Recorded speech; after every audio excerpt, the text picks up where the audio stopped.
Nurse saves choking boy without knowing he was the son of a powerful tycoon. Emily Johnson was rushing through the halls of Mercy General Hospital of Chicago when she heard a strange sound coming from the men's restroom. Without hesitation, she pushed the door open and found a scene that made her act on instinct. A blond boy of about 6 had his face turning purple, clutching his throat desperately. Emily didn't think twice before kneeling behind the child and performing the Heimlich maneuver she had practiced hundreds of times in her 15-year career. "It's okay, sweetheart, I've got you," she whispered, positioning her hands correctly. With precise movements, she pressed upward on the boy's abdomen. On the second try, a small toy car flew from the child's throat and bounced off the restroom wall. The boy collapsed into her arms, gasping for air and crying in relief. "You're safe now, darling." "Everything's okay." Emily stroked the boy's golden hair, feeling his heart pound against her chest. Just then, a tall man in a dark suit and a stern expression burst into the restroom like a storm. He was pale, beads of sweat on his forehead, wearing the panicked look Emily knew well from family members in emergencies. "Ethan Michael, my boy!" The man rushed toward them but stopped abruptly at the sight before him. Emily stood slowly, still holding the boy, who refused to let go. She eyed the man up and down, noting the expensive watch, impeccable haircut and proud posture that even desperation couldn't fully hide. "Are you his father?" she asked, her voice carrying an authority that surprised even her. "Yes, I'm Nathan Thompson. What happened?" He reached for his son, but the boy only clung tighter to the nurse. Emily felt a wave of indignation rise in her chest. Where had this father been when his child needed him? Why was a 6-year-old alone in a hospital restroom? "So your son was choking on a toy. It could have been very serious if I hadn't walked by," she said, reluctantly handing Ethan Michael over. "And tell me something. Where were you when this happened?" Nathan lowered his gaze, clearly embarrassed. Emily noticed the phone in his hand, its screen still lit from a recently ended call. "I was handling an urgent work matter," he muttered, hugging his son, who now whimpered quietly. "Urgent matter." Emily crossed her arms, her brown eyes flashing with anger. "Listen here, Mr. Thompson, I don't know what you do, but nothing, absolutely nothing, is more urgent than your child's safety. Do you realize what could have happened?" The man looked at her, startled. Emily could tell he wasn't used to being challenged like this. There was something in his demeanor that suggested authority, power, but at that moment, he just seemed like a shame-faced father. "You're right," Nathan said after a few seconds of silence. "I got distracted. It won't happen again." "I hope not." Emily checked Ethan Michael's vitals once more, gently running her hands over his neck. "He seems fine now, but it would be good to have a doctor evaluate him to make sure there's no trauma." "Aunt Emily, can I stay with you?" Ethan Michael whispered, surprising the nurse. She didn't recall telling him her name. "How do you know my name, sweetie?" The boy pointed to the badge clipped to her blue uniform. Emily smiled, impressed by such attention to detail in such a young child. "I can't take you with me right now, Ethan Michael. Your daddy's here to take care of you," she said firmly, locking eyes with Nathan. "And I'm sure he won't get distracted again, right?" Nathan nodded, visibly shaken by what had happened. Emily noticed he was holding his son tighter now, as if afraid of losing him. Dear listener, if you're enjoying the story, don't forget to like and especially subscribe to the channel. It helps us a lot as we're just starting out. Now continuing. The next day, Emily was organizing the medications in the ward when she was called to the director's office. She found it odd since she hadn't broken any rules recently. On the contrary, she'd received praise from patients all week. She climbed the stairs to the 3rd floor, where the hospital's administrative offices were located. The secretary, Mrs. Dorothy, a gray-haired woman who had worked there for over 20 years, greeted her with a nervous smile. "Emily, dear, Dr. Richard wants to speak with you." "You can go in," she said, pointing to the dark wooden door that always intimidated the staff. Emily knocked and heard the director's deep voice telling her to enter. Dr. Richard Williams was a man in his 60s, bald, with thick glasses and a belly that betrayed his long lunches with health officials. "Emily, have a seat, please," he said, without looking up from the papers scattered on his desk. She sat on the worn leather chair, folding her hands in her lap, and trying to guess the reason for this summons. Had a family member complained about her care? Or maybe it was about the overtime she'd worked the week before. "Emily, I received a report about your behavior yesterday." Dr. Richard finally looked up, his expression serious. "From what I understand, you were, let's say, disrespectful to one of our visitors." "Disrespectful?" Emily felt her blood boil. "Doctor, if you're referring to the choking incident with the boy, I was just doing my job, and yes, I questioned the father's negligence." "Negligence is a strong word, Emily. Mr. Nathan Thompson is a very important person for this hospital." Emily's stomach dropped. "Important to the hospital? What did that mean?" "Doctor, may I ask who this Mr. Nathan Thompson is?" "He's the owner of Thompson Healthcare Group, one of the largest hospital management companies in the country. His group oversees more than 15 hospitals in Chicago and is one of our main funders." Dr. Richard removed his glasses and cleaned them carefully. "What I'm saying is that perhaps you could have been more diplomatic." Emily was silent for a few seconds, processing the information. Nathan Thompson was a healthcare tycoon. That explained the authoritative demeanor and expensive clothes, but it didn't excuse the negligence toward his own son. "Dr. Richard, with all due respect, it doesn't matter if the man owns a hospital or a bakery. A child was in danger, and the father was distracted with work. I did what any healthcare professional would do." Emily, the director shook his head. "You're an excellent nurse, but you need to understand we live in a world of connections. This hospital depends on the goodwill of people like Mr. Thompson." "And you think I should have let the boy choke to avoid offending the father?" Emily stood up, indignant. "Of course not. But after saving the child, you could have been more polite," Dr. Richard sighed. "Emily, I'm just asking you to be more careful. Influential people can cause problems for all of us." Emily was about to respond when the office door swung open unceremoniously. To both their surprise, Nathan Thompson walked in, followed by Ethan Michael, who immediately ran into the nurse's arms. "Aunt Emily, I was looking for you." The boy clung to her waist as if they were old friends. Nathan looked at Dr. Richard, then at Emily, clearly sensing the tension in the air. "I hope I'm not interrupting anything important," he said, his voice formal and controlled. "Not at all, Mr. Thompson." Dr. Richard stood up quickly, nearly knocking over his chair. "We were just discussing care protocols." Emily felt a wave of disgust at the director's subservience. She stroked Ethan Michael's hair, who remained glued to her like a crab. "Actually," Nathan said, looking directly at Emily, "I came here with an invitation. I'd like Nurse Johnson to consider the possibility of working as a private caregiver for my son." The silence that followed was deafening. Dr. Richard opened and closed his mouth several times, like a fish out of water. Emily felt all the pieces clicking into place in her mind. "Mr. Thompson, that's very generous of you," Dr. Richard finally managed to say. "I'm sure Emily will be honored to accept." "Actually," Emily said, looking firmly at Nathan, "I need more details before considering anything."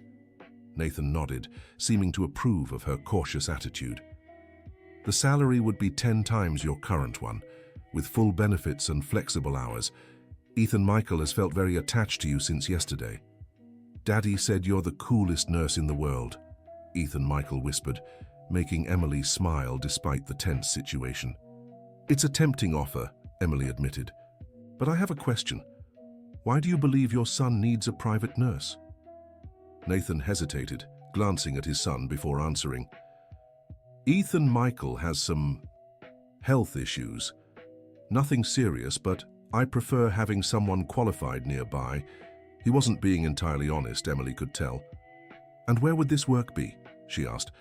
"Mostly at our residence, but you'd also accompany him on trips and appointments," Nathan explained. Emily looked at Ethan Michael, who stared back with hopeful eyes.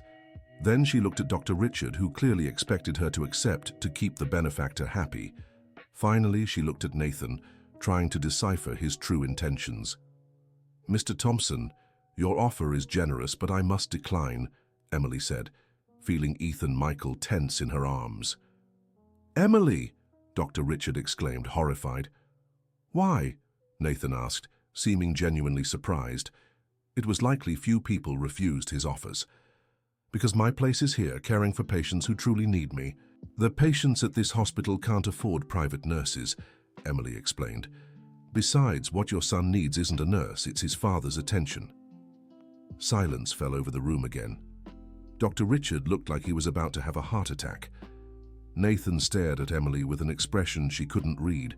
Was it anger, admiration, or surprise? Aunt Emily, but I want to stay with you, Ethan Michael said, his eyes filling with tears. Emily's heart ached. There was something about this child that moved her deeply. Maybe it was the way he clung to her, as if searching for a mother figure, or perhaps it was the loneliness she saw in his eyes. Ethan Michael, you're a very special boy, but your place is with your father. Emily knelt to his level. And I'm sure your father will take very good care of you from now on. She looked pointedly at Nathan as she said this, like a clear warning. Can I come visit you at the hospital? Ethan Michael asked, still hopeful. Emily glanced at Nathan, who nodded after a moment's hesitation. Of course you can, sweetheart. But only if your father brings you and stays close by. She made it clear that paternal supervision wasn't negotiable. Nathan approached and gently took his son's hand. Come on, Ethan Michael. Nurse Emily has other patients to tend to. He looked at Emily once more. Thank you for what you did yesterday. And thank you for your honesty today. After they left, Dr. Richard turned to Emily with a look of disbelief. Emily, do you have any idea what you just did? You turned down an offer that would change your life, and on top of that, you were rude to one of our biggest sponsors. Dr. Richard, I did what I thought was right. My life doesn't need to change. I like what I do here. Emily headed for the door, but stopped before leaving. And if you think standing up for patients' interests is rude, maybe we need to talk about the real values of this hospital. Emily walked down the stairs with a mix of relief and apprehension.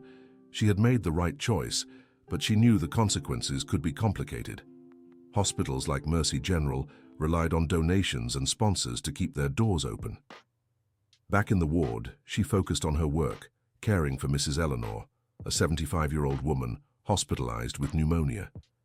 The elderly woman always asked Emily to listen to stories of her youth in rural Wisconsin. Dear, you seem worried today, Mrs. Eleanor observed, as Emily checked her blood pressure. It's nothing, Mrs. Eleanor. How are you feeling today? Better, thanks to you and the other angels who work here, the older woman smiled. You know, Emily, I've lived a long time, and I've learned that the important people aren't the ones with money, but the ones with heart. Emily smiled, thinking how fitting those words were. She was finishing organizing the medications when she saw a small blonde figure appear at the ward's door. Ethan Michael stood there alone, wearing a navy blue t-shirt and jeans. He looked shyly into the room, as if unsure whether he could enter. Ethan Michael, Emily went to him. What are you doing here alone? Where's your father? He's downstairs talking to a man with glasses, the boy replied. I told him I wanted to come see you, and he let me. Emily sighed. Nathan had let his son come up alone. What kind of supervision was that? Come on, I'll take you back to your dad. She reached out her hand, but Ethan Michael didn't move. Aunt Emily, can I ask you something? Of course, sweetheart. Why didn't you want to work at my house? I promise I'll behave. His eyes were full of sadness. Emily's heart tightened again. How could she explain to a 6-year-old the complex moral and professional dilemmas that led her to refuse the offer? Ethan Michael, it's not because you're not well behaved. You're a wonderful boy. She knelt in front of him. It's just that there are many people here at the hospital who need my help. People who don't have money to pay for a private nurse. Like that grandma over there. He pointed to Mrs. Eleanor, who was watching the conversation with interest. Exactly like that grandma over there, Emily confirmed. Ethan Michael looked at Mrs. Eleanor, then back at Emily. You're just like my school teacher. She said we should help those who need it most, he said, seeming to understand. Your teacher is very wise, Emily smiled. Can I at least stay here for a little while? I promise I won't get in the way, he asked with bright eyes. Emily glanced around the ward. It was a quiet day, with only 3 patients. She didn't see a problem in letting the boy stay for a few minutes. "All right, but you stay right next to me," she agreed. To her surprise, Ethan Michael went straight to Mrs. Eleanor's bed. "Hi, Grandma. I'm Ethan Michael," he said, extending his little hand. "Hello, my prince. What a polite boy." Mrs. Eleanor squeezed his hand, delighted. Emily watched the interaction with a smile. There was something special about how Ethan Michael connected with people. He showed no prejudice or fear, only genuine curiosity. "Grandma, are you sick?" he asked innocently. "Just a little, sweetheart. But Aunt Emily is taking care of me, and I'll be better soon," Mrs. Eleanor explained. "Aunt Emily is the best nurse in the world," Ethan Michael declared with conviction. Emily laughed, flattered by the sincere compliment. She was observing the conversation when she heard hurried footsteps in the hallway. Nathan appeared at the door of the ward, looking slightly out of breath. "Ethan Michael, I told you to wait for me at reception," he said, relieved to find his son. "Sorry, Daddy, I wanted to see Aunt Emily and meet her patients," Ethan Michael explained, staying close to Mrs. Eleanor's bedside. Nathan entered the ward, greeting Emily with a nod. She noticed him looking around curiously, as if he'd never been in a public hospital ward before. "Young man, are you the father of this angel?" Mrs. Eleanor addressed Nathan. "Yes, ma'am. Sorry if he bothered you." Nathan approached the bed. "Bothered? Not at all. What a polite and sweet boy. You must be very proud of him." The elderly woman smiled. Emily saw something shift in Nathan's face. For a moment, the mask of the powerful executive slipped, and she saw only a father looking at his son with a mix of love and something that seemed like guilt. "I am," Nathan said quietly. "Very proud." "Daddy, did you know Grandma Eleanor lived on a farm when she was little? She had 10 siblings," Ethan Michael shared excitedly. 10 siblings? Nathan seemed genuinely interested. "Wow, that must have been a lively house." "It was, my dear. Tough times, but we were all very close," Mrs. Eleanor began. "We didn't have much money, but we never lacked love." Emily watched Nathan listen to the story with growing attention. There was something about Mrs. Eleanor's simplicity and sincerity that seemed to touch him unexpectedly. "And are all your siblings still alive?" Nathan asked. "Most of them, thank God. Some live far away, but we always keep in touch. Family is all we truly have in this life, isn't it?" Mrs. Eleanor looked meaningfully at Ethan Michael. Emily noticed the elderly woman's words hit Nathan hard. He swallowed and nodded, instinctively taking his son's hand. "Daddy, Grandma Eleanor said she knows the farm where the horses are born," Ethan Michael said. "Can you take her to see it when she leaves the hospital?" Nathan seemed taken aback by his son's spontaneous request. Well, he looked at Mrs. Eleanor, then at Emily for help. "Ethan Michael, Grandma Eleanor needs to recover first," Emily interjected diplomatically. "But when she's better, right, Daddy?" the boy insisted. "Of course, son," Nathan agreed, seeming surprised by his own answer. Mrs. Eleanor laughed, charmed by the child's innocence. "What a sweet boy. You're lucky to have a son like this," she told Nathan. "I am," Nathan replied, and this time Emily believed he truly meant it. They talked for a few more minutes before Nathan said they needed to go. Ethan Michael said goodbye to Mrs. Eleanor with a kiss on the cheek and promised to come back to visit. "Emily," Nathan said before leaving, "can I talk to you for a moment?" They stepped into the hallway while Ethan Michael waited by the ward door, waving at Mrs. Eleanor. "I wanted to thank you again," Nathan began, "and apologize for my carelessness yesterday." "You don't need to apologize to me. You need to apologize to your son," Emily replied honestly. Nathan nodded, looking at Ethan Michael. "It's harder than it seems," he admitted. "Being a father, I mean." Emily noticed a vulnerability in his voice she hadn't picked up on before. "Why is it hard?" she asked gently. Nathan hesitated, as if wrestling with how much to reveal. "His mother. She left us when Ethan Michael was just a year old. Since then, it's been just him and me," Nathan said quietly. "I work so much because it's easier than facing certain things." Emily felt a wave of understanding. Suddenly, so many things made sense. The way Ethan Michael clung to female figures, Nathan's overcommitment to work, the emotional distance between father and son. "Nathan," she said, using his first name for the first time, "being a father really is hard, but running away isn't the answer." "I'm not running," he defended, though without conviction. "Yes, you are, and your son is growing up without you," Emily said kindly but firmly. "That boy loves you unconditionally. All he wants is your attention and your time." Nathan fell silent, watching his son chatting excitedly with a nurse's aide who had stopped to greet him. "Do you have children?" Nathan asked. "No," Emily replied. "But I took care of my niece for 5 years when my sister was sick. I learned that kids don't need a perfect father. They need a present one." Nathan nodded slowly, seeming to process her words. "I'll try," he finally said. "Don't try. Do," Emily responded. "For him. And for you too." As they left, Emily kept thinking about their conversation. There was something about Nathan that stirred her compassion, despite her initial negative impression. Maybe he wasn't the arrogant, insensitive man she'd assumed. Maybe he was just a lost father, trying to navigate the complex waters of parenthood alone. The next few days passed normally at the hospital. Emily focused on work, caring for patients with her usual dedication. Mrs. Eleanor was recovering well from pneumonia and would be discharged soon. It was on a rainy Tuesday that things got interesting again. Emily was organizing medical records when the receptionist paged her over the intercom. "Emily, there's a child here at the front desk asking for you," the voice crackled through the speaker. She went downstairs and found Ethan Michael sitting alone in one of the blue plastic chairs in the lobby.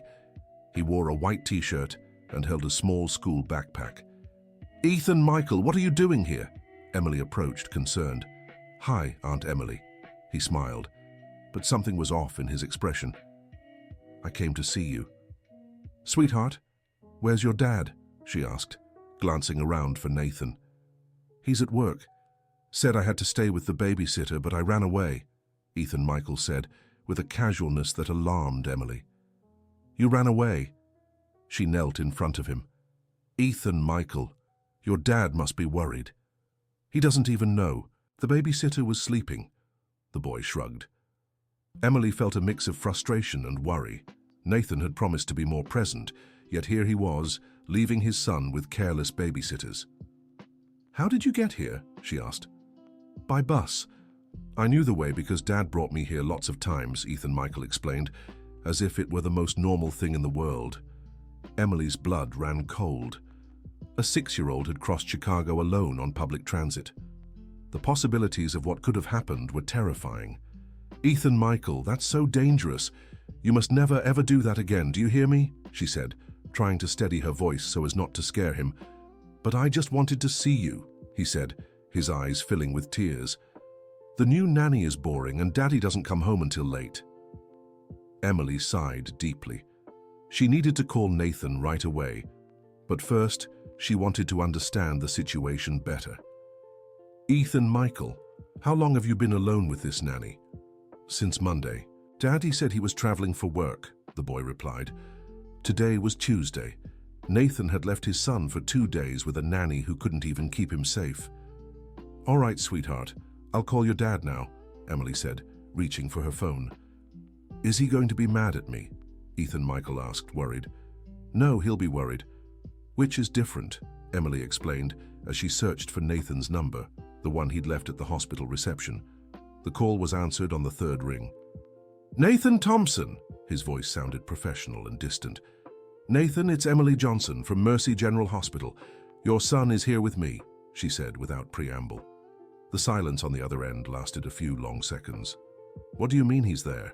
He should be home with Melanie," Nathan said, and Emily could hear the panic rising in his voice. "He ran away from the nanny and came here alone, by bus." Emily let the gravity of the situation sink in. "My God," Nathan murmured. "I'm on my way now. Can you stay with him until I get there?" "Of course, but Nathan, we need to have a serious talk when you arrive," Emily said. "I know. Thank you, Emily. Really, thank you." He hung up. Emily looked at Ethan Michael, who was watching her expectantly. "Your dad is coming to get you," she said. "How about we go upstairs so you can meet some other patients while we wait?" The boy's face lit up immediately. For the next 2 hours, Emily took Ethan Michael to visit different hospital departments. She was fascinated by how naturally he interacted with everyone: elderly patients, hospitalized children, other staff. The boy had a special gift for making people smile. In the pediatric ward, he chatted with Timmy, an 8-year-old boy hospitalized with appendicitis. Ethan Michael shared his toy cars and told funny stories that made Timmy laugh for the first time since being admitted. "Aunt Emily, why are there so many sick kids here?" Ethan Michael asked as they left the pediatric ward. "Sometimes people get sick, sweetheart, but here at the hospital we take care of them so they can get better," Emily explained. "Is it like when I get a cold and you take care of me?" he asked. Emily realized that, in his mind, she had already become a constant caretaker in his life. That touched her and worried her at the same time. "Sort of, yes," she replied. They were heading back to reception when Emily saw Nathan rushing through the main entrance. He wore a navy blue suit and carried a leather briefcase. Clearly he'd come straight from a meeting. Ethan Michael ran into his father's arms and Nathan hugged him tightly. "Ethan Michael, you scared me half to death," Nathan said, his voice choked. "Don't ever do that again, do you hear me?" "Sorry, Daddy, I just wanted to see Aunt Emily," the boy explained. Nathan looked at Emily over his son's head, his eyes filled with equal parts gratitude and shame. "Can we talk?" he asked. Emily nodded, and they moved to a quieter area of the reception where a few old synthetic leather chairs sat. "Emily, I don't know how to thank you," Nathan began. "When I got your call, I felt like the world was ending." "Nathan, you left your son with a nanny who didn't even notice he'd left the house," Emily said bluntly. "A 6-year-old crossed Chicago alone. Do you realize what could have happened?" Nathan ran his hands over his face, looking exhausted. I know I made a terrible mistake," he admitted. "Melanie came with excellent references. I never imagined—" "The problem isn't just the nanny, Nathan. The problem is that you're not present," Emily interrupted. "Ethan Michael ran away because he felt abandoned. He came looking for me because he found something in me that he's not getting at home." "And what's that?" Nathan asked, though he probably already knew the answer. "Attention, affection, quality time," Emily listed. "He doesn't need expensive toys or nannies with references. He needs his father." Nathan looked at Ethan Michael, who was playing with a children's puzzle on the coffee table. "I don't know how to do this," he confessed quietly. "I never had a present father. My dad worked 16 hours a day and died when I was 15. All I know is work, Emily. It's the only thing I'm good at." Dear listener, if you're enjoying the story, please take a moment to like and especially subscribe to the channel. It really helps those of us just starting out. Now back to the story. Emily felt her heart soften. For the first time, she was seeing the man behind the Tycoon, someone who repeated the only paternal patterns he knew, even though he knew they weren't right. "Nathan, it's never too late to learn," she said gently. "Your son loves you unconditionally. He just wants a chance to know his father. But I travel so much. I have important meetings, decisions that affect thousands of employees," Nathan defended himself. "And who will take care of Ethan Michael when he grows up and you're no longer here?" Emily asked. "Who will have memories of his childhood, the company's employees or you?" Nathan fell silent for a long moment. "You're right," he finally said. "I need to change my priorities." "You don't have to change everything at once," Emily suggested. "Start small, have lunch with him at least twice a week. Take him out on weekends. Ask him about his day at school." "Would you help me?" Nathan asked unexpectedly. "What do you mean?" "I know you turned down my offer, but maybe you could give me some guidance. Teach me how to be a better father." He seemed genuinely lost. Emily looked at Ethan Michael, then back at Nathan. There was something sincere in his request that touched her. "Nathan, I can give advice, but the work has to come from you," she said. "Being a father isn't a skill you learn from books or courses. It's something you learn by doing, making mistakes, and trying again." "But at least you can tell me when I'm doing something really wrong," he insisted. Emily thought for a moment. Maybe she could help. Not as an employee, but as someone who genuinely cared about Ethan Michael's well-being. "All right," she agreed, "but on one condition. You have to truly commit. Half-hearted attempts won't work." "Promise," Nathan said, extending his hand. Emily shook it, sealing an unusual agreement. There was no contract or payment involved, just a mutual commitment to help a child have a better childhood. In the weeks that followed, the hospital's routine was dotted with regular visits from Nathan and Ethan Michael. At first, the visits were tense. Nathan clearly felt uncomfortable in the hospital setting and didn't know how to act. Emily watched the interactions between father and son with growing interest. Nathan was really trying, but his early efforts were awkward. He spoke to Ethan Michael as if he were a junior employee, using formal language and keeping his distance. "Nathan," Emily called him after a particularly strange visit where he had interviewed his son about his school performance. "You're trying too hard." "What do you mean?" he asked, confused. "You don't need to impress your son, you need to get to know him," Emily explained. "He's not a client or investor. He's a child who wants to play with his dad." "But I don't know how to play," Nathan admitted, looking embarrassed. "Then learn. Ask him what he likes. Let him teach you," Emily suggested. The breakthrough came on a Thursday afternoon. Nathan had arrived at the hospital earlier than usual, looking less formal in a blue polo shirt instead of his usual suit. Ethan was helping Emily organize some supplies when he spotted his father. "Daddy," he ran to Nathan. "Want to see something cool Aunt Emily taught me?" "Of course, son," Nathan said, bending down to the boy's level. Ethan grabbed the stethoscope Emily had lent him and placed it on his father's chest. "Listen, it's Aunt Emily's heartbeat." "I mean, it's your heartbeat," he fumbled, making Nathan laugh genuinely for the first time Emily had ever seen. "It really is," Nathan pretended to be surprised. "What an interesting sound. Now you listen to mine." Ethan took the stethoscope and placed it on Nathan. Father and son spent the next 15 minutes taking turns listening to each other's heartbeats, laughing and making silly comments. Emily watched, moved, finally seeing a real connection form between them.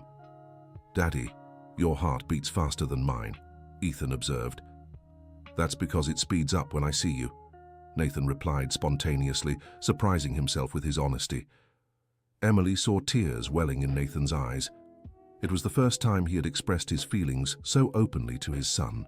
From that day on, the visits became more natural and frequent. Nathan started leaving work early to pick Ethan up from the hospital. They spent time chatting with patients, helping Emily with simple tasks, and just enjoying each other's company. It was during one of these visits that Emily noticed something troubling. Eleanor, who should have been discharged by now, was back in the hospital with symptoms of a new respiratory infection. "Eleanor, weren't you taking your medication properly?" Emily asked while checking the elderly woman's vitals. "I was, dear, but you know how it is. At home it's hard," Eleanor replied evasively. Emily narrowed her eyes. There was something the woman wasn't saying. "What do you mean it's hard at home?" she pressed gently. Eleanor hesitated before answering. "It's just, well, the medicines are expensive, you know, and sometimes I can't afford them all," she admitted, embarrassed. Emily's stomach sank. Eleanor was relapsing because she couldn't afford her prescribed medications. This was more common than she wanted to admit, but it was still infuriating. "Eleanor, why didn't you tell us this before?" Emily asked. "Oh dear, you all already do so much for me. I didn't want to be a bother." The old woman smiled sadly. Just then, Nathan and Ethan arrived for their daily visit. The boy immediately ran to greet Eleanor, as had become their routine. "Hi, Grandma. How are you today?" Ethan asked cheerfully. "Hello, my prince. I'm much better now that you're here." Eleanor smiled, trying to hide her frailty. Nathan noticed Emily's worried expression and approached. "Is something wrong?" he asked quietly. Emily hesitated. It wasn't appropriate to discuss a patient's financial situation with others, but Nathan had become more than just a visitor. Over the past few weeks, he had shown genuine concern for every patient he'd met at the hospital. "Mrs. Eleanor is having trouble affording her medications," Emily explained discreetly. Nathan looked at the elderly woman who was chatting animatedly with Ethan Michael about a drawing he had made at school. "How much do the medications cost?" he asked. "Nathan, you don't have to," Emily began. "How much?" he insisted. Emily mentioned the amount, which wasn't exorbitant by Nathan's standards, but represented a significant portion of Mrs. Eleanor's retirement income. Without a word, Nathan left the ward. Emily thought he had been bothered by the situation and decided to leave, but 15 minutes later, he returned with a bag from the hospital pharmacy. "Mrs. Eleanor," he approached her bed, "I brought some leftover medications from home. Maybe some will work for you." Emily looked at Nathan in surprise. He was lying outright. He had just bought those medications, but he was doing it to preserve the elderly woman's dignity. "How kind of you, dear," Mrs. Eleanor smiled. "But I'm not sure I can accept—" "You're doing us a favor, Grandma," Ethan Michael chimed in unknowingly. "Dad always says it's better to give medicine to those who need it than let it expire at home." Emily had to stifle a laugh. Ethan Michael had innocently backed up his father's lie, making it even more convincing. "If that's the case," Mrs. Eleanor accepted gratefully. After organizing the medications and saying goodbye to Mrs. Eleanor, Emily and Nathan met in the hallway. "That was very kind of you," Emily said. "Ethan Michael taught me," Nathan replied. "He always asks if we can help the people we meet here. I started thinking about how it would feel if it were my grandmother needing help." Emily looked at Nathan with growing admiration.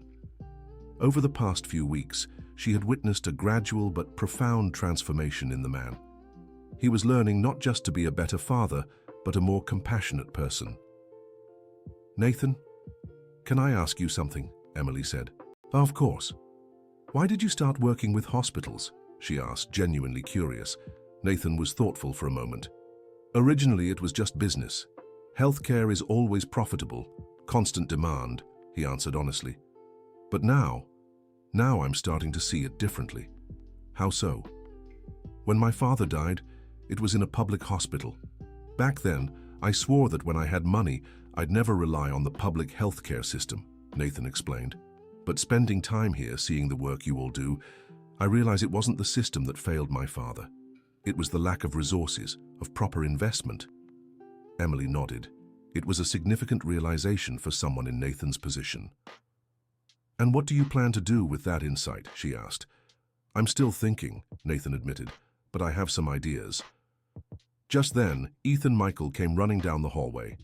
"Dad, Aunt Emily, come see," he shouted excitedly. They followed him to the pediatric ward window, where Timmy was standing for the first time since surgery, taking his first steps with the help of a physical therapist. "Look, Timmy's walking," Ethan Michael clapped.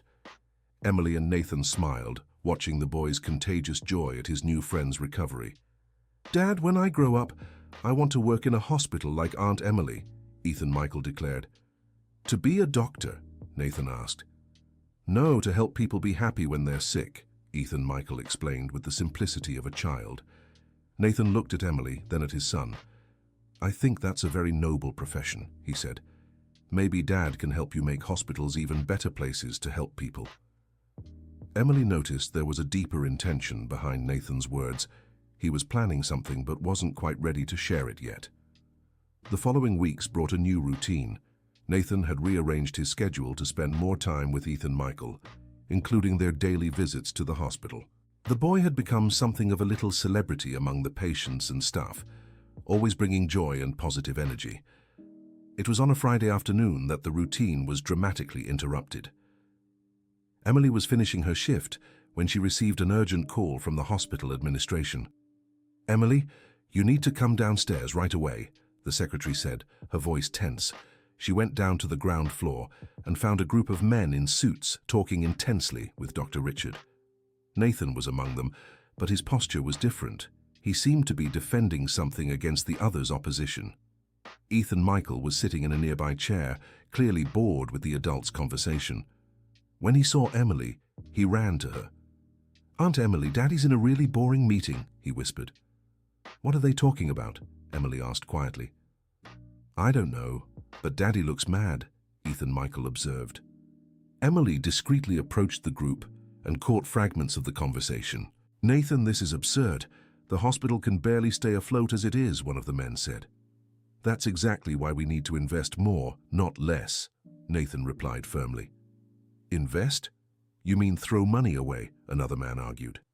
Emily realized this was a meeting about the hospital's financial future. Her stomach tightened at the possibilities. Dr. Richard noticed her approaching and motioned for her to join them. Emily, glad you're here, Dr. Richard said, sounding nervous. We were just discussing improvements for the hospital. Emily looked at Nathan, who seemed tense and determined. What kind of improvements? She asked cautiously. One of the men, a stranger to her, answered before Nathan could speak. We're discussing this facility's financial viability. The numbers aren't sustainable long-term, he said coldly. Emily felt her blood run cold. Financial viability was a euphemism for possible closure. Mr. Roberts, Nathan addressed the man who had spoken. As I've already explained, this isn't just about numbers, it's about social impact. Nathan, you're being sentimental. Business is business, Mr. Roberts countered. And since when is saving lives not good business? Nathan asked, his voice thick with frustration. Emily glanced around the group, trying to understand the dynamics. Apparently Nathan was defending the hospital against other investors or partners who wanted to downsize or shut it down. Emily, Nathan turned to her, could you explain to these gentlemen the impact this hospital has on the community? She realized she was being put in a delicate position. Her answer could influence the future of the hospital where she worked. This hospital serves a low-income population with no access to private health care, she began, choosing her words carefully. Closing it would leave thousands without medical care. There are other public hospitals in the area, Mr. Roberts argued. There are, but they're all overburdened, Emily replied. Besides, this hospital specializes in compassionate care, which makes a real difference in patient recovery. Compassionate care doesn't generate revenue, another man remarked. Emily felt anger rise but kept her composure. It does. Satisfied patients recover faster, have fewer readmissions, and lower long-term operational costs, she argued, not to mention the priceless value of saving lives. Nathan smiled discreetly, clearly approving of Emily's argument. You see, Nathan said, this is exactly what I've been trying to explain. We can't measure a hospital's success by direct profit alone. We have to consider the social impact and indirect benefits. Nathan, you're letting emotions influence your decisions, Mr. Roberts said. That's not professional. No, Roberts. You're letting greed cloud your judgment, Nathan shot back, surprising everyone with the sharpness of his reply. The silence that followed was tense. Emily realized there was a fundamental divide between Nathan and his partners over business philosophy. Look, Nathan, another man tried to mediate. We understand your social concerns, but we're accountable to the shareholders. We can't maintain an investment that doesn't generate adequate returns.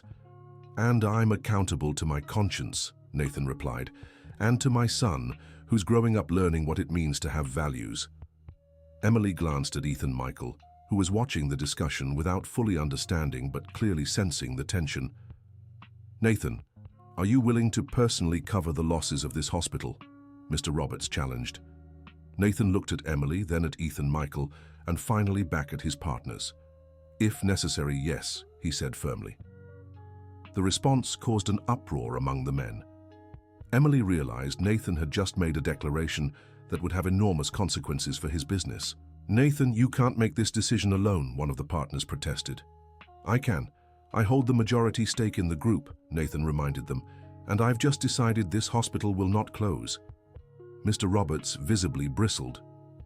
You're making a serious mistake, Nathan. This will hurt all our other investments, he said. Then maybe it's time to rethink our partnership, Nathan replied calmly. Emily watched in awe as events unfolded.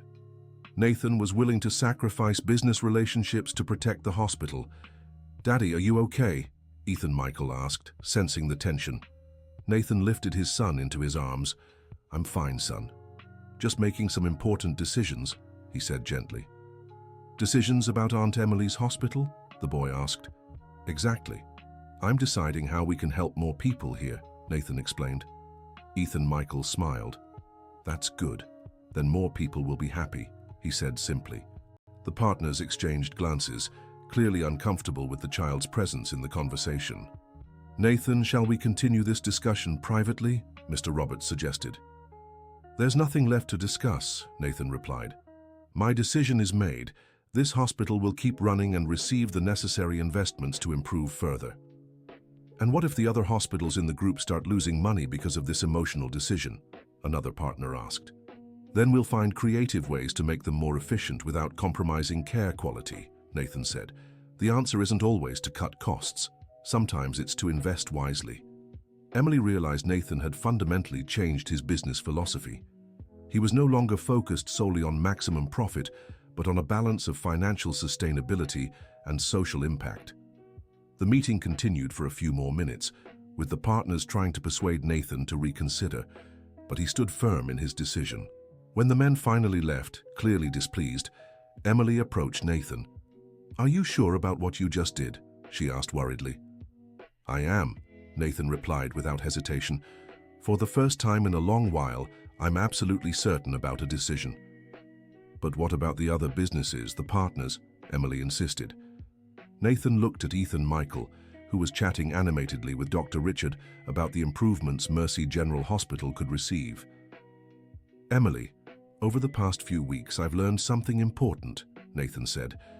"Money comes and goes, but values, once lost, are hard to regain. And I don't want my son growing up thinking profit is more important than human lives." Emily felt a deep emotion hearing those words. The Nathan she had met months ago would never have made such a statement. "So now, what's the next step?" she asked. "Now we're going to turn this hospital into the best in the region," Nathan smiled. "And I'll need your help for that." Dear listener, if you're enjoying the story, take a moment to like and especially subscribe to the channel. It helps us a lot as we're just starting out. Now, continuing. In the following months, the transformation of Mercy General Hospital was gradual but steady. Nathan kept his promise to invest in improving infrastructure and equipment, but more importantly, he brought a new management philosophy that prioritized compassionate care. Emily was invited to lead a new training program for the entire staff, focused on holistic patient care. At first, she hesitated, worried about stepping away from direct patient work, but Nathan convinced her she could multiply her impact by training others. "Emily, you have a special gift for this work," Nathan said during a conversation in his new office at the hospital. "Imagine if you could pass that on to the whole team." "But I've never been a teacher," Emily worried. "You teach every day. You taught me to be a better father. You taught Ethan Michael about compassion. You teach patients about hope," Nathan argued. "Formally or not, you're already an educator." Emily accepted the challenge and began developing a program that combined medical techniques with a humanized approach. It covered everything from empathetic communication to methods for reducing patient stress during procedures. Ethan Michael, who now spent part of his afternoons at the hospital while his father worked in his new office there, became something of an unofficial assistant to Emily. He helped distribute drawings to the young patients, chatted with elderly ones, and always brought joy to the hallways. It was during one of these afternoons that Emily made a troubling discovery. While reviewing the records of recurring patients, she noticed an alarming pattern. Many returned to the hospital not for serious medical issues, but due to complications from lacking basic at-home care resources. "Nathan, I need to show you something," Emily said, knocking on his office door. "Of course, come in," he replied, looking up from the reports he was reviewing. Emily sat in the chair across from his desk and opened a folder of documents. "I did a review of our recurring patients over the last 6 months," she began. "I found something concerning." "What is it?" 60% of readmissions could be avoided if patients had proper access to medication, nutritious food, and basic medical follow-up at home," Emily explained, showing the data. Nathan studied the papers with growing interest. "How many patients does that represent?" he asked. "Over 200 in the last 6 months," Emily replied, "and the cost of readmission is much higher than prevention." Nathan leaned back in his chair, processing the information. "Are you suggesting we create some kind of home care follow-up program?" he asked. "Exactly. A program that combines home visits, distribution of basic medications, and health education for families," Emily explained enthusiastically. Not only would it improve patients' quality of life, but it would also reduce the hospital's operational costs. Nathan smiled, impressed by Emily's analysis. "Did you do all this research by yourself?" he asked. "Ethan Michael helped me," Emily replied, smiling. "He organized the files by color while I analyzed the data." "Is my son becoming a medical analyst?" Nathan laughed. "He's becoming someone who cares about others," Emily corrected. "And that's more valuable than any technical skill." Just then, Ethan Michael appeared at the office door. "Daddy, Grandma Eleanor is asking if you'll visit her today," he said. "Of course I will. I just need to finish up here with Aunt Emily," Nathan answered. Emily watched how naturally father and son now interacted. Nathan's transformation as a father had been as remarkable as his growth as a hospital administrator. "Aunt Emily, did you see that Timmy can already run?" Ethan Michael shared excitedly. "Really? That's wonderful," Emily smiled. "He said when he grows up he wants to work in a hospital too," Ethan Michael continued. "I told him it's really cool to work here because we get to help lots of people." Nathan looked at his son with evident pride. "What else did you tell Timmy?" he asked. "That Daddy learned helping people is the most important job in the world," Ethan Michael replied innocently. Emily saw Nathan's eyes fill with tears. The child had perfectly captured the transformation he'd undergone. "Ethan Michael, would you like to help Aunt Emily and Daddy with a very special project?" Nathan asked. "What project?" The boy perked up. "We're going to create a program to visit people at home after they leave the hospital," Emily explained, "to make sure they keep taking good care of themselves."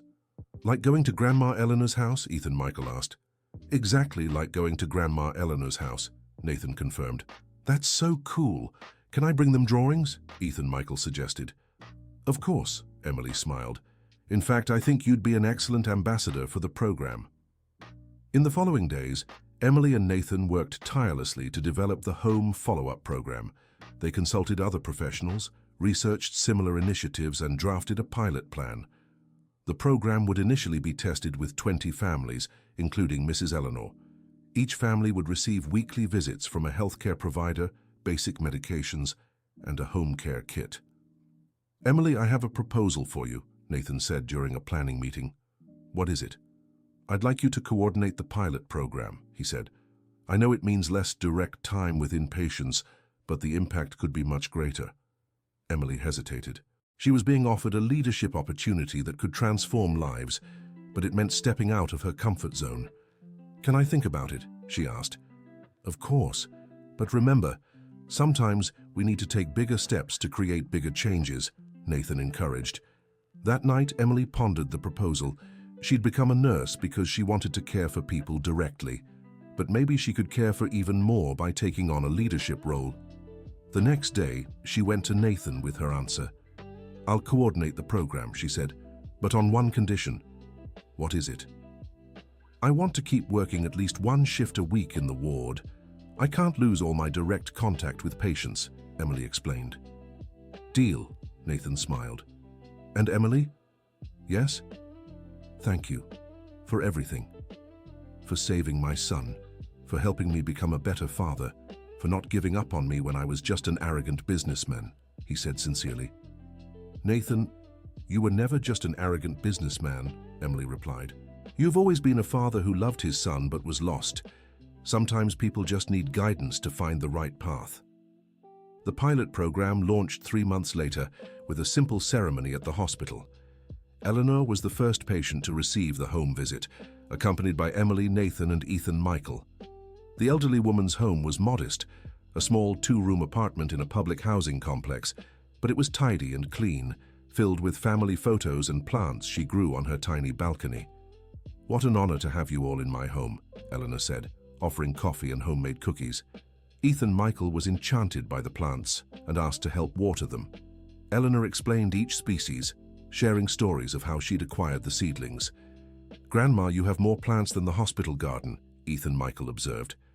"It's my hobby, my prince. Plants are like people. They need care, love, and attention to grow," she explained. Emily took the opportunity to check how Eleanor was taking her medications, measure her blood pressure, and assess her overall health. Everything was fine, but she noticed the refrigerator was nearly empty. "Eleanor, are you eating properly?" Emily asked discreetly. "Oh dear, things always get a little tight at the end of the month," the elderly woman admitted. "But don't worry, I always manage."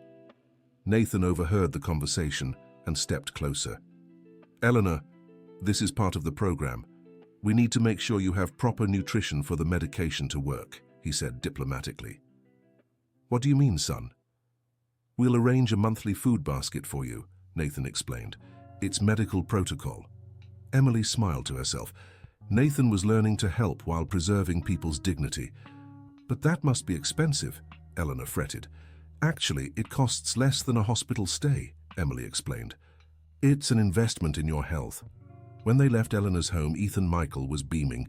"Daddy, Grandma's going to plant flowers for the hospital," he said excitedly. "Really?" Nathan asked. "She said she wants to repay the help by planting pretty flowers to cheer up the patients," Ethan Michael explained. Emily and Nathan exchanged glances, moved by the elderly woman's generosity. The home visits became a pleasant routine. Each week they visited different families, always accompanied by Ethan Michael when he wasn't in school.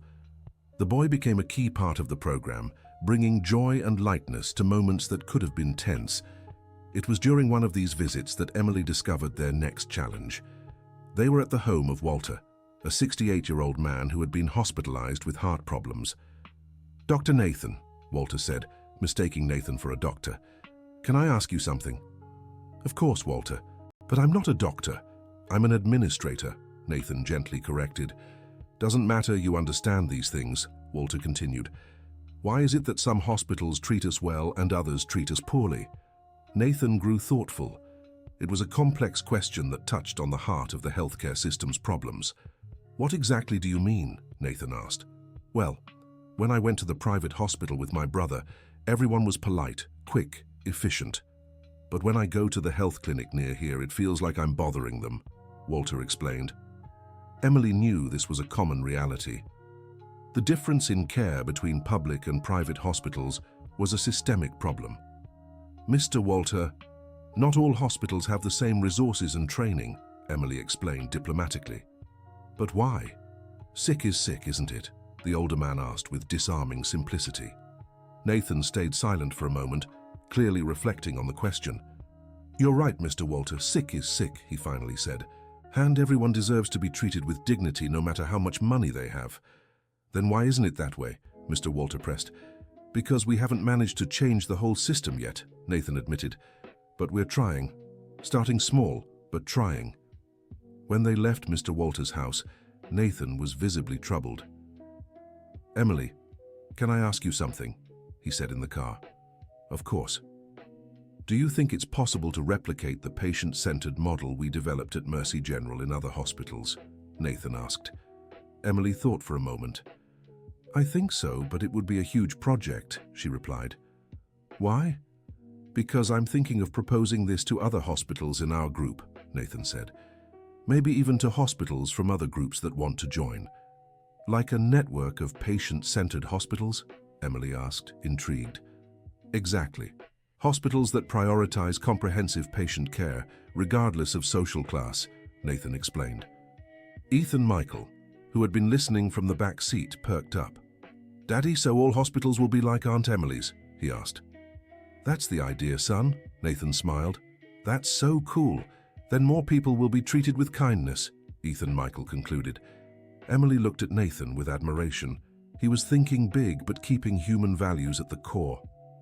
"Nathan, this would be revolutionary," she said, "but it would also be very complex. It would need a lot of investment, training, organizational culture change." "I know," Nathan nodded. "But I have one advantage. I know exactly how to make it work because I've seen it work." "How so?" "You, Emily. You're proof that it's possible to combine technical excellence with human care," Nathan explained. "If we can systematize your method and replicate it on a large scale." Emily felt a mix of pride and responsibility. She was being considered as a model for a transformation that could impact thousands. "It would be a huge responsibility," she said. "It would be a huge opportunity," Nathan corrected. "For you, for me, for Ethan Michael, and for all the patients who'd benefit." That night, Emily lay awake thinking about the conversation. She had started as an ordinary nurse in a public hospital. Now she was being asked to lead a transformation that could significantly change healthcare. The next morning, she approached Nathan with a proposal. "Nathan, I accept being part of the expansion project," she said, "but I want to suggest something extra." "What?" "Let's officially involve Ethan Michael in the project," Emily suggested, "as a child consultant." Nathan laughed, thinking she was joking. "I'm serious," Emily insisted. "Kids have a unique perspective on what makes a hospital welcoming.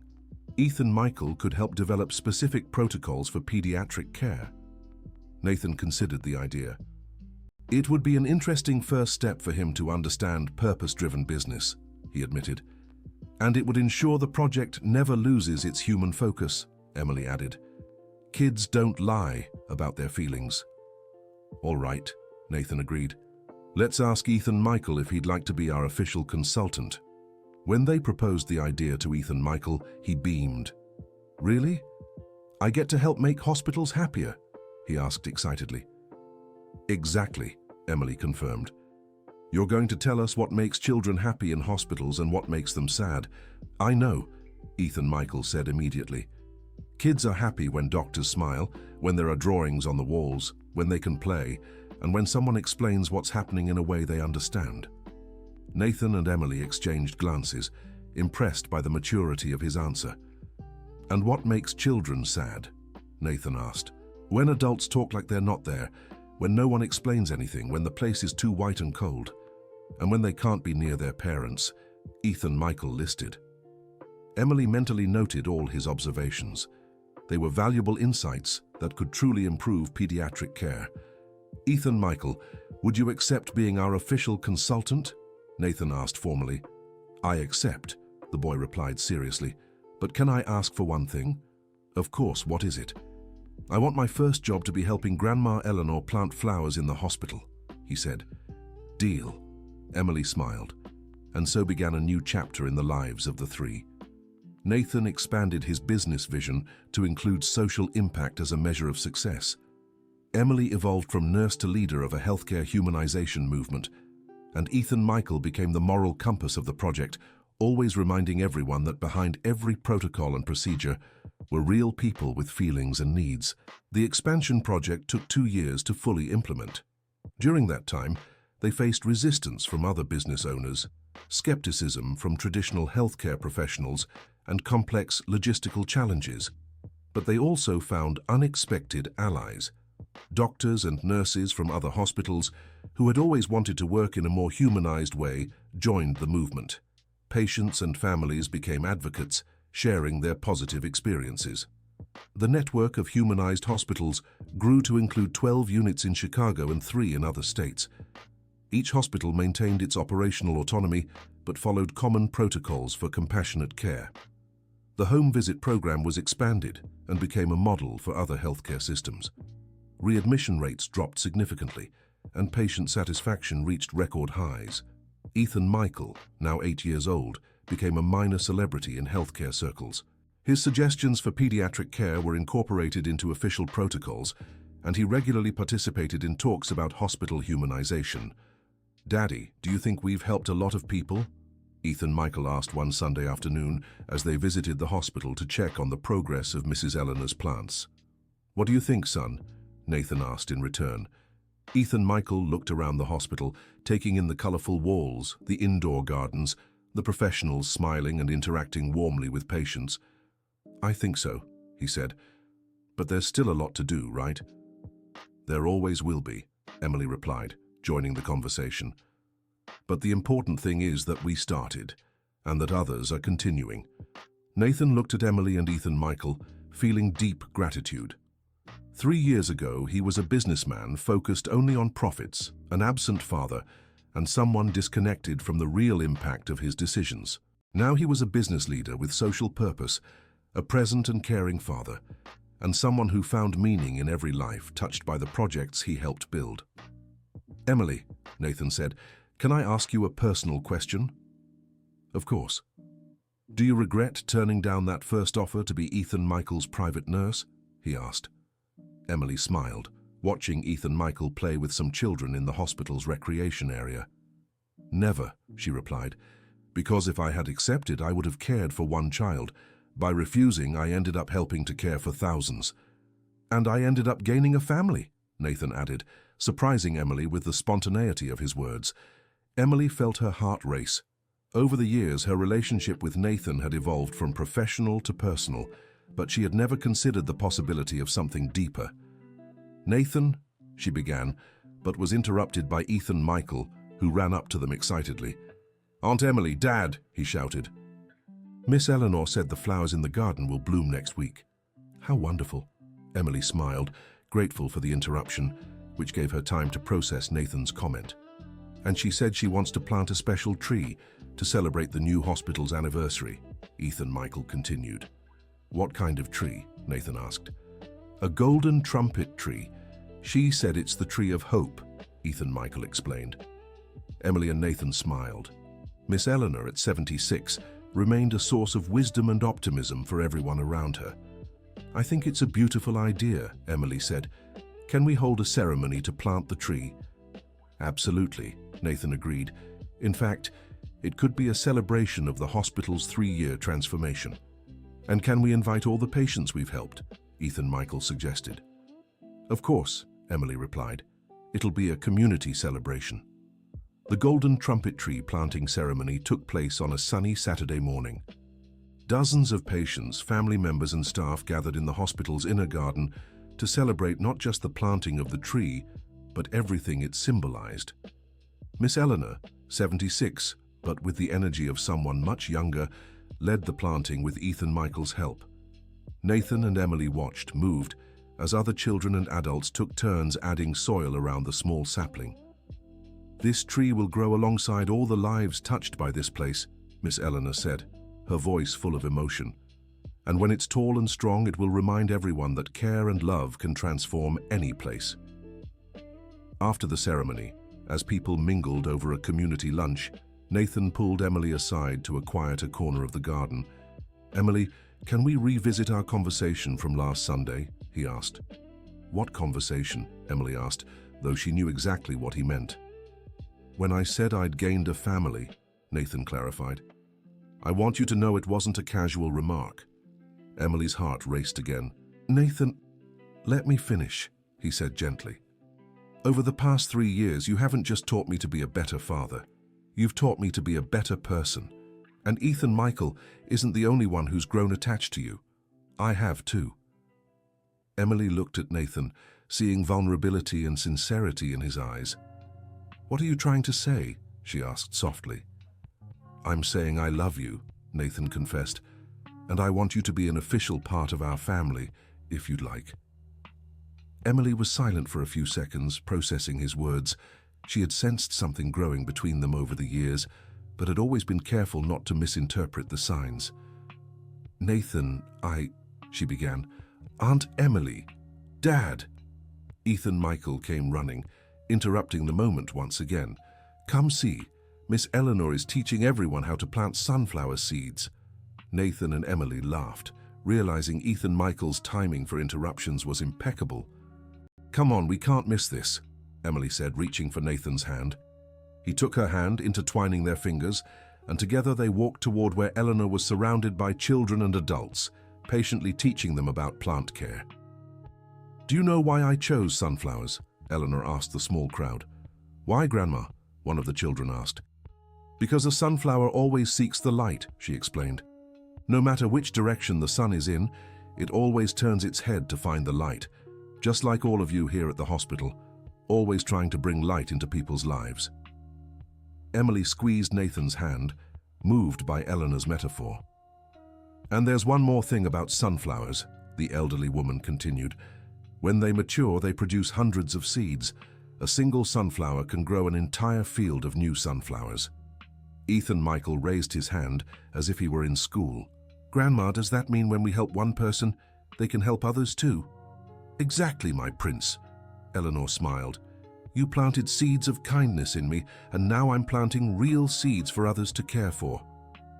Emily looked around the garden, seeing dozens of people of all ages planting seeds and chatting excitedly. Patients, family members, staff, all united by a shared experience of care and hope. "Nathan," she whispered, "about our conversation." "Later," he replied gently. "Right now, let's plant seeds." They spent the whole afternoon in the garden, getting their hands dirty, laughing at Eleanor's stories, and watching Ethan Michael teach other kids about the plants he'd learned to care for. As the sun began to set and people gradually left, only the family formed by Emily, Nathan, and Ethan Michael remained, along with Eleanor, who insisted on staying to water the newly planted seeds. "Grandma, aren't you coming with us?" Ethan Michael asked. "Soon, my prince. I just want to make sure all the seeds get enough water," she replied. "Can I help?" the boy offered.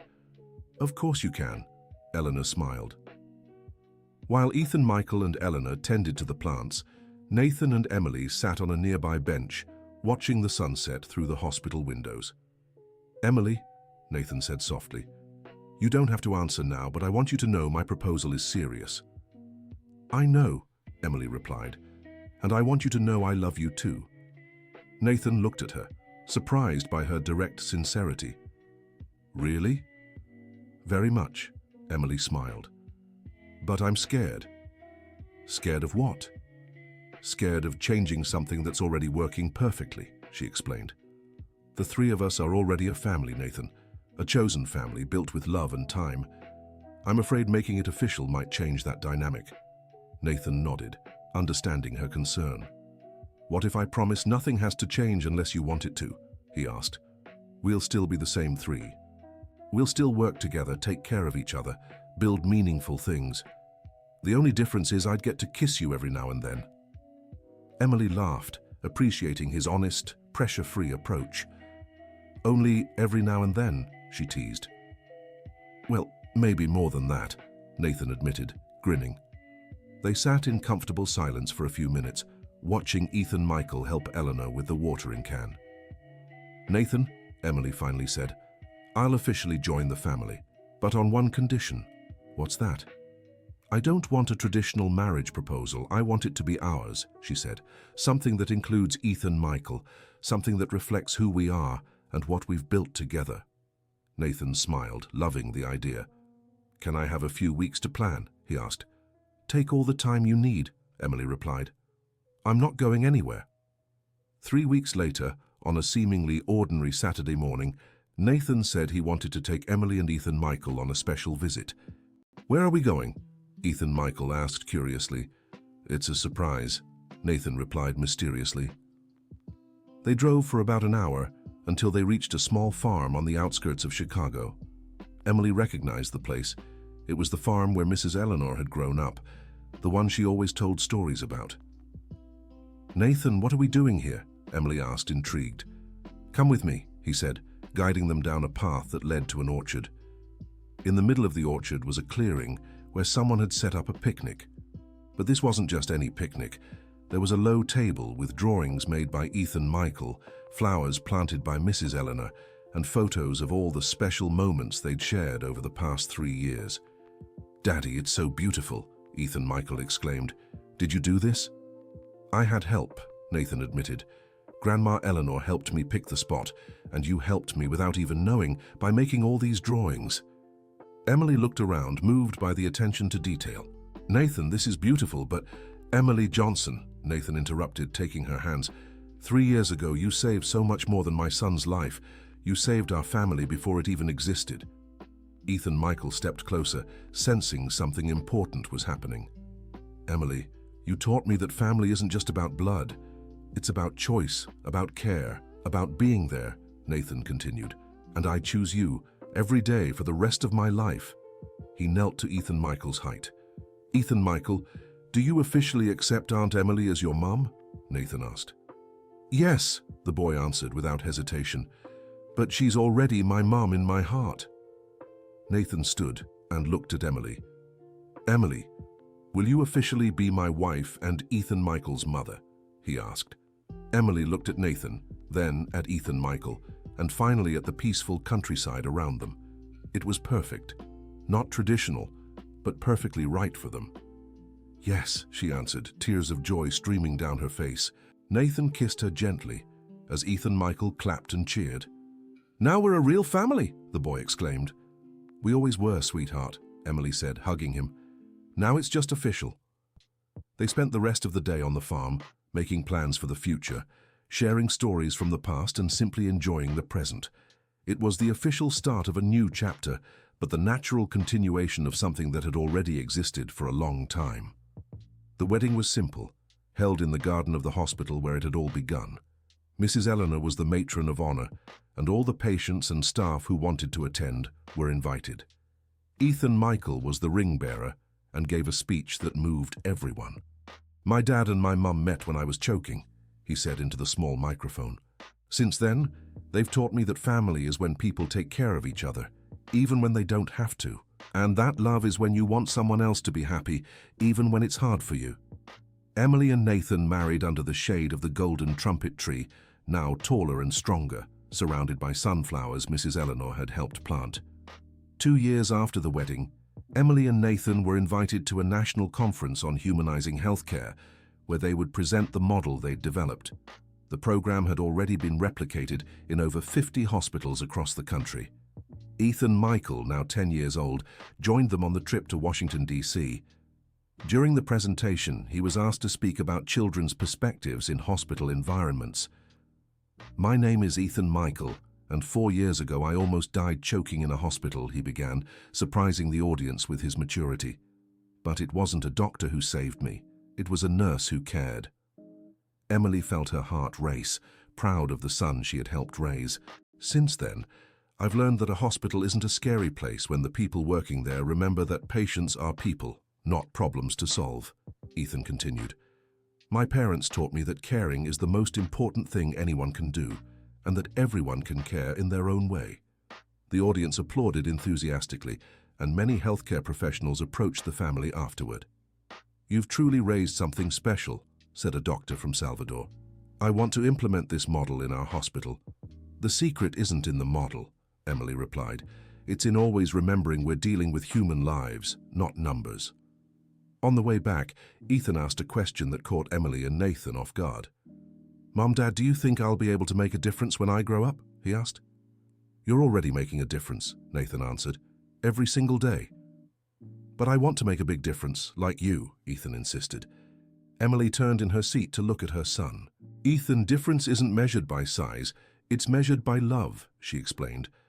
"Every time you smile at a child in the hospital, you make a difference. Every time you help Grandma Eleanor with her plants, you make a difference. Every time you treat someone with kindness, you make a difference. And big differences are made of millions of small ones," Nathan added, "like Grandma Eleanor's sunflower seeds. One tiny seed can grow into an entire forest." Ethan grew thoughtful for a few minutes. "So if I keep making small differences every day, one day it'll turn into a big one?" he asked. "Absolutely," Emily confirmed, "and the best part is, you don't have to wait until you're grown to start. You've already begun." End of story. Now tell us what you thought of this story of transformation and hope. Do you believe small gestures can truly change lives? Share your thoughts in the comments, and if this story touched your heart, don't forget to like and subscribe for more inspiring tales.